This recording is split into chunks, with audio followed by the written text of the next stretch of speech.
Bonjour chers amis, bienvenue sur la chaîne de Sainte Expédite. On se retrouve pour un nouveau tirage avec l'oracle des énergies christiques. Je vous rappelle qu'hier et avant-hier, on avait eu Jésus l'amour et la crucifixion. Donc ici, Jésus nous tend ses deux mains avec beaucoup d'amour, mais il fallait aller d'abord par la couronne d'épines, éprouver toutes les souffrances de la crucifixion pour pouvoir nous donner ce grand amour. Alors, on va aller voir aujourd'hui, avec l'oracle des énergies christiques, quel message et quel est le soin que les énergies du Christ aimeraient nous donner. Je fais appel à Jésus-Christ, je fais appel aux énergies du Christ qui se trouvent dans chacun et chacune d'entre nous. Cher Jésus, mon Maître et mon Seigneur, quel est ton message aujourd'hui? Qu'est-ce que tu aimerais nous dire, cher Jésus-Christ? Merci pour les énergies du Christ qui font tous ces soins énergétiques. Merci infiniment d'être présent toujours en nous et autour de nous. Le chemin. Quel beau chemin d'ailleurs.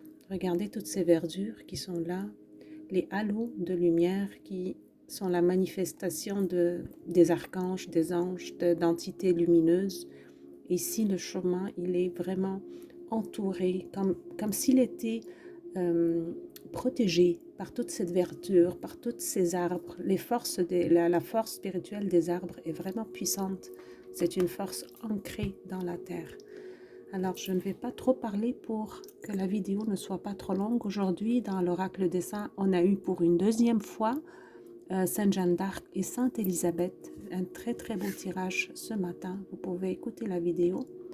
Et on va aller voir dans le livret. Pour le chemin, c'est le numéro 22. Alors, le chemin. Le 22. Alors, je vous laisse regarder la carte pendant que je fais la lecture. Lorsque nous entamons le chemin spirituel, nous cherchons la voie dans le ciel, pensant que plus nous nous élevons, plus nous évoluons. Or, le chemin n'est pas dans les espaces vibratoires élevés, mais au centre, dans notre cœur. Il est si doux et si puissant de voyager dans ces espaces subtils qui nous connectent avec le divin. Mais cela est dangereux pour notre ancrage et la véracité de nos messages. Notre âme, justement, veut expérimenter cette vie humaine. Elle a besoin de nous, de notre corps. Et pour le faire, c'est un chemin que nous arpentons ensemble, âme, corps et esprit. Nous sommes comme les arbres, tel le chêne. Plus nos racines sont profondes, plus nos branches s'élèvent vers le ciel. Dès lors, nous sommes centrés et alignés dans notre être profond et notre mission. C'est comme l'union de deux forces, la force spirituelle et la force de notre ancrage, de notre corps physique qui se trouve sur terre et qui manifeste la présence spirituelle.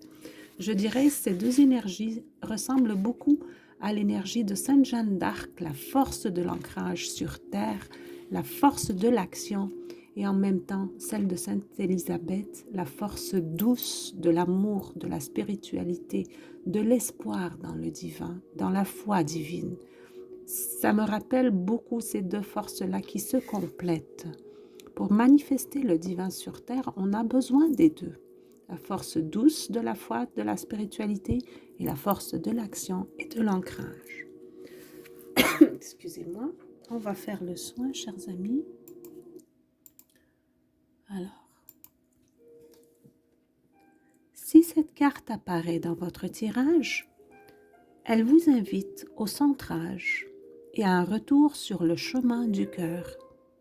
Vous êtes très sensible aux énergies et êtes investi de capacités médiumniques ou de canalisation, et cela vous conduit à être plus connecté à vos chakras supérieurs.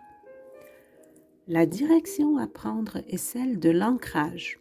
afin de pouvoir vous centrer à nouveau, rééquilibrer vos corps énergétiques qui sont liés à vos chakras et principalement vos 3 chakras inférieurs, racine, sacré et plexus. Donc, elles sont représentées par ces 3 triangles, racine, plexus et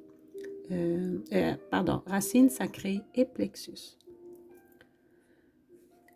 Mais probablement, elles sont un petit peu bloquées.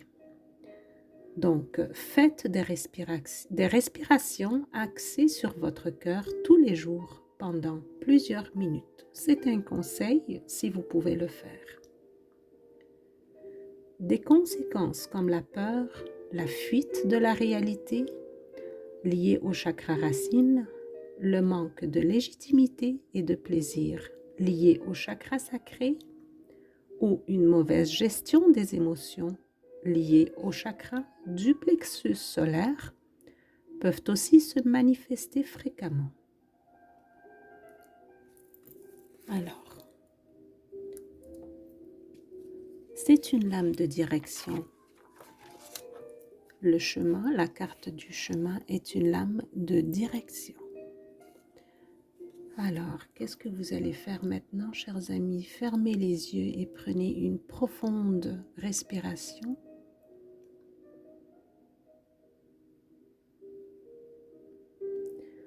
Soyez à l'écoute de votre corps. Revenez à vos racines. Imaginez que vous vous baladez dans une forêt. Si vous êtes installé chez vous, pensez fort que c'est vous qui occupez cette maison. Connectez-vous à votre corps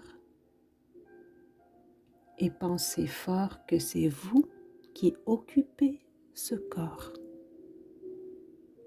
Quand je dis vous, je veux dire vous êtes la manifestation du divin qui occupe ce corps physique, tel un arbre qui a des racines au fond de la terre, qui le tient fort à la terre, mais en même temps qui a des branches qui s'élèvent vers le ciel, vers le divin. Ensuite, identifiez le manque d'ancrage que vous ressentez. Est-ce que c'est un rejet d'incarnation? Est-ce que c'est des mémoires transgénérationnelles? Est-ce que c'est des déménagements fréquents? Est-ce à cause d'une vie dans un pays différent de ses origines? Ou est-ce à cause de l'abandon à l'enfance?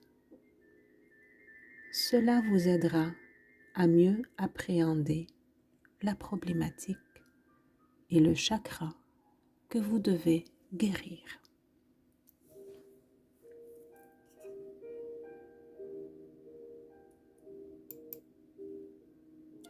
Vous pouvez dire à haute voix ou dans votre cerveau, dans votre tête, j'ouvre mon cœur pour recevoir ce message.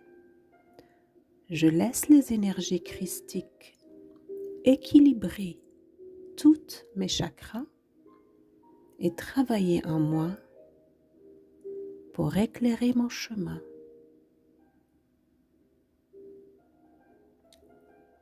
Chers amis, si cette vidéo vous a été utile, je vous prie de lui mettre un pouce, d'écrire un petit commentaire pour remercier les énergies christiques qui vous ont offert ces soins. Et avec les belles énergies guérissantes du Christ, je vous laisse et je vous dis à bientôt.